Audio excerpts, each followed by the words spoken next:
হাসান রাজা কাদেরী বর্তমান সময়ের একজন অত্যন্ত জনপ্রিয় পাকিস্তানি নাতখোয়ান। হজরত মোহাম্মদ সাল্লাল্লাহু আলাইহি ওয়াসাল্লামের প্রশংসায় কবিতা আবৃত্তিকার। তার সুমধুর কণ্ঠস্বর এবং আধ্যাত্মিক পরিবেশনা বিশ্বজুড়ে অসংখ্য শ্রোতার হৃদয় জয় করেছে। ঝরা পাতার এ পর্বে আমরা জানব হাসান রাজা কাদেরীর জীবনী। তবে ছোট্ট একটি রিকোয়েস্ট, যদি আমাদের চ্যানেলটি সাবস্ক্রাইব না করে থাকেন তাহলে সাবস্ক্রাইব করে বেল আইকনটি অন করে দিন।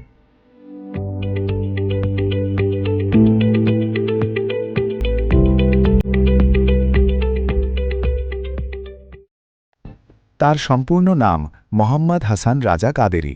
২০০৫ সালের ১১ জুন পাকিস্তানের কারাচিতে এক সম্ভ্রান্ত পরিবারে জন্মগ্রহণ করেন। তার বাবার নাম মোহাম্মদ সাবির, যিনি পেশায় একজন ইমাম। পারিবারিক ধর্মীয় আবহে বেড়ে ওঠার কারণে খুব অল্প বয়সেই তিনি ইসলামের প্রতি গভীর অনুরাগ এবং ইসলামী সংস্কৃতির সংস্পর্শে আসেন। পারিবারিক ঐতিহ্যের ধারাবাহিকতায় তিনি তার শিক্ষাজীবন শুরু করেন। তিনি বর্তমানে করাচির জামিয়াতুল মাদিনাতে ঐতিহ্যবাহী দার্সে নিজামি সিলেবাসে উচ্চতর ধর্মীয় শিক্ষা গ্রহণ করছেন। এই প্রাতিষ্ঠানিক শিক্ষা তার আধ্যাত্মিক জীবনের ভিত্তি হিসেবে কাজ করেছে। মাত্র ১১ বছর বয়স থেকে তিনি জনসম্মুখে নাত পাঠ শুরু করেন। খুব অল্প সময়েই তার সাবলীল কণ্ঠ এবং আবেগী উপস্থাপনা শ্রোতাদের মনোযোগ আকর্ষণ করতে সক্ষম হয়। ১৩ বছর বয়সে তার গাওয়া মেরা নবী মেরা ঈমান হ্যাঁ নাতটি সামাজিক যোগাযোগ মাধ্যমে ব্যাপক সাড়া ফেলে।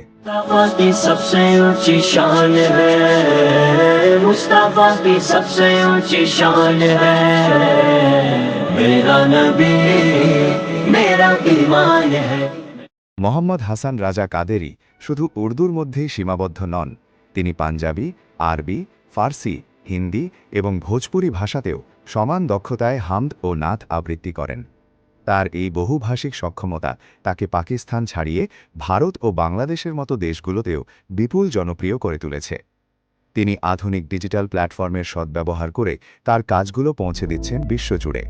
তার অফিসিয়াল ইউটিউব চ্যানেলে রয়েছে বিশাল শ্রোতাগোষ্ঠী।